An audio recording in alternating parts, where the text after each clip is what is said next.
Now,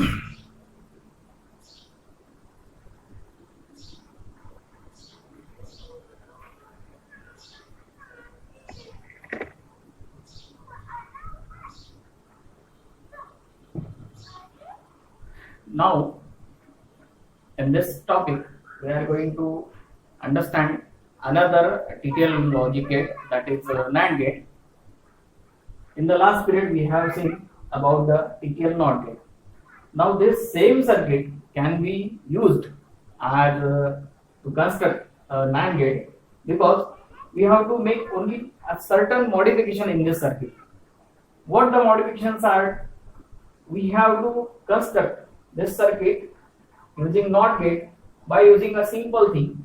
We have to replace this transistor by another transistor, and which will have a 2 emitter here. This type of transistor, it is called as multi-emitter transistor, in which we can have many emitters can be connected here. That means we have to insert only a diode to create many emitters here. So this transistor is called as multi-emitter transistor. As we have to deal with only 2 input NAND gates, so that is why we have inserted only a single emitter here. So that is why it is creating 2 emitters here. So the inputs to NAND gates are 2, and these are indicated by letters A and B. So A is the one input and B is the another input. Now let us check whether this will work as a NAND gate or not. As we know that the output of NAND gate, it is given by a Boolean equation, that is A dot B whole complement. We can draw the truth table here. As it has 2 inputs, so there will be 4 possible combinations of output. Input is possible, so inputs can be maybe 0 0, 0 1, 1 0 or 1 1.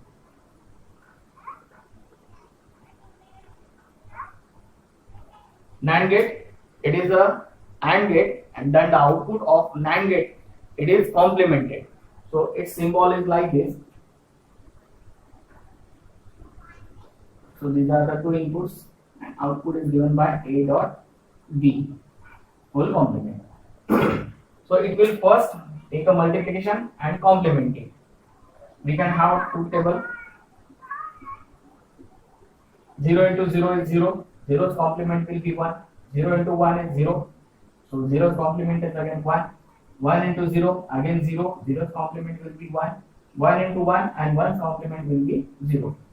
So if you input this type of possible combination here, it should have to show this output. So let us check. Now this is the circuit diagram for TTL NAND gate.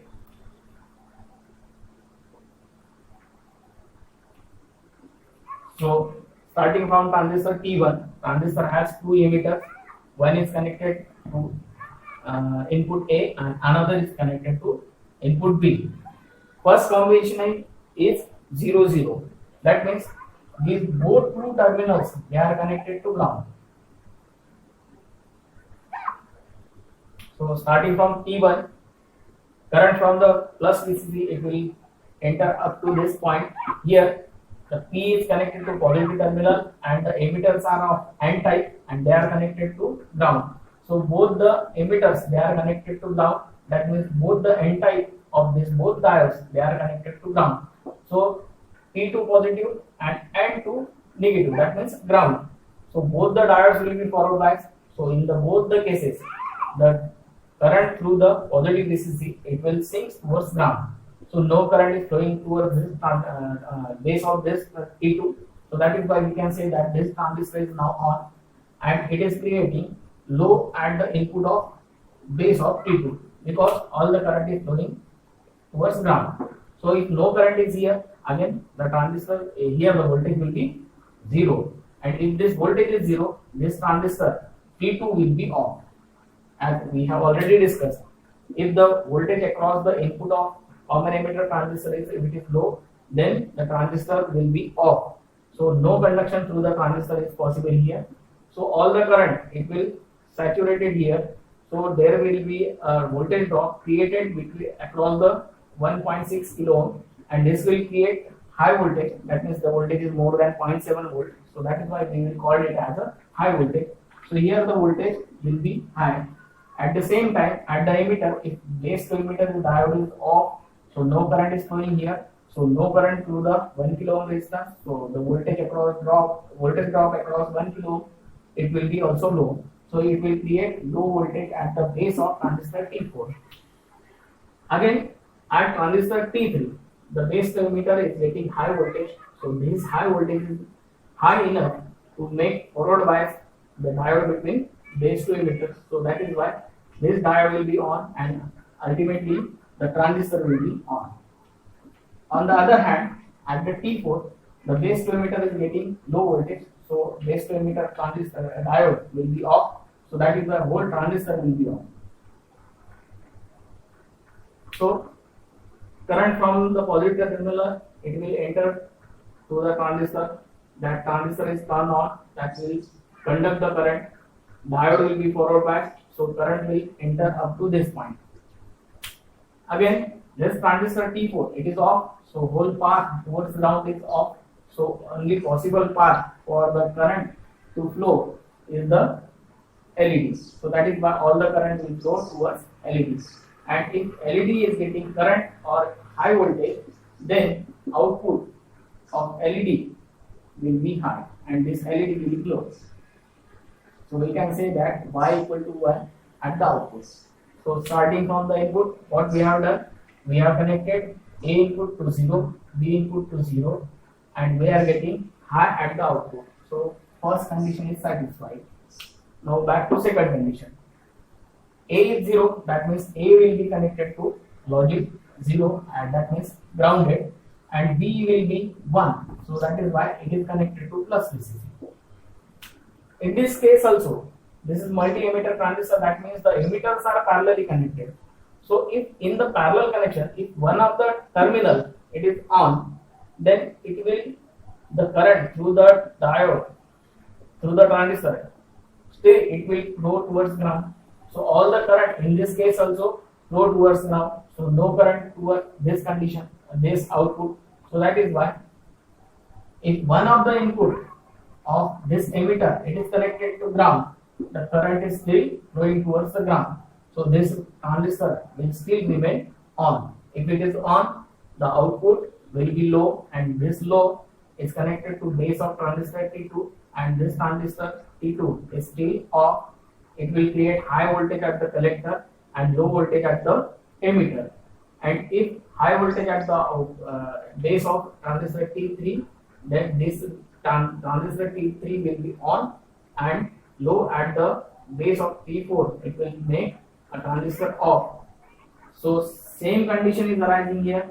So all the current will flow towards the LED, and LED will flow, and that will create high voltage, and output will be 1.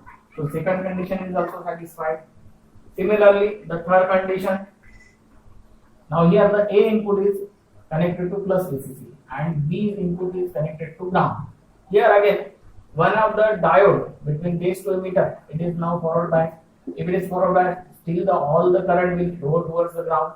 So no current towards the collector. So output will be low, and this low is connected to transistor T2. Still it will be off. It will create high voltage at the collector, low voltage at the emitter. High voltage will turn on T3, low voltage will turn off T4. So that is why same condition as that of the previous stage is arising here. So output will, the LED will glow, and it will show that output is high. So Y equal to 1. So third condition is satisfied. Now for the last condition, let us see. Now in the last condition, both the inputs are connected to logic 1. That means A is connected to plus VCC and B is also connected to plus VCC. In this case, both the diodes, they are connected, their P type is connected to plus VCC and their N type is also connected to plus VCC. Again the same condition, if diode is connected like this, P type is connected to plus VCC and N type is also connected to plus VCC. Both the currents are opposite each other, so there will be no current which will flow. So current will stay here. So we can say that if current is not conducting, that means this diode is reverse biased. So if the diode is reverse biased, we can say that the transistor is not conducting. So that is why we say that this transistor is off. Now if the transistor is off, all the current, it is not flowing towards this input terminal. So remaining terminal is the collector. So all the current will flow towards the collector. So that will create high voltage here.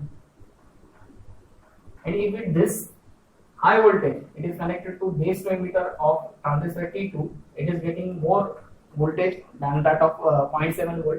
So this will turn on the transistor T2. So in this case, the collector of the transistor, the current, it will flow towards emitter and towards the ground. So no current is dropping here. So that is why the voltage across this collector, it will be low. And if all the currents are flowing towards ground through resistor R, 1 kilo ohm resistor, it will drop the voltage. So that is high enough to drive the transistor. So at the collector we are getting low voltage, and at the emitter we are getting high voltage. At the transistor T3, you are getting that it is low, connected to base emitter of this transistor. So if this voltage is low, the diode is reverse biased. If diode is reverse biased, the transistor will be off. So this will make the transistor T3 off. High at the base of transistor T4, this voltage is high. So base to emitter diode is getting more than 0.7 volt. So it will start conducting. Overall, the transistor is conducting. So we can say that the transistor T4 is on in this condition. Now, the current is starting from positive VCC. It is the transistor T3, it is off. So the current is stopped here. So no current through transistor T3 as well as through the diode. So if no voltage is there, then there is no current through the LED. So LED will not glow, and we can say that the output voltage we are getting at the output is low. So Y equal to 0. Here in this case, this transistor is on, but there is no current, so it is meaningless that the current will flow towards the ground, or it is on or off. Okay? So because no current is still coming at the collector of this transistor, so that is why output is again 0. So last condition, it is also satisfied. Both inputs are high, output is low. So this is the truth table of NAND gate, and it is proved correctly using this circuit. So this circuit will work as a NAND gate, and again all the transistors are used here. So we can say that this transistorized circuit is the transistor logic circuit for NAND gate. So to explain this type of circuits, what we have to do, we have to first one by one consider the conditions of input and what is happening with the transistor's input and what will happen to the transistor output. That can be clearly summarized, and we can explain the truth table using this circuit. So in the exam point of consideration, we can draw this circuit very easily by a few steps. We have to draw a totem pole circuit. Then totem pole circuit has to be driven by a transistor, and this transistor also driven by the another transistor. So this transistor circuit look very complex, but if you draw in this way, you can memorize this circuit, and if once a circuit is memorized, you can explain all the conditions one by one serially. So this transistor circuit may comes for 4 marks, in which near about 2.5 marks are for the diagrams, and half mark for the truth table, and only 1 mark for explanation. So if you remember this circuit, it is easy to explain it, and truth table can be memorized. So this was a TTL NAND gate. I say that you should have to draw this circuit or practice to draw this circuit. Once you draw, then you will memorize this circuit, and your 4 marks for this circuit will be sure in the exam. So this was about TTL NAND gate. In the next lecture, we will see how TTL NOR gate will work. We will use the same circuit to explain it, and we will have some development in the circuit for the some changes in the circuit, and that circuit will work like a TTL NOR gate. That's all for now.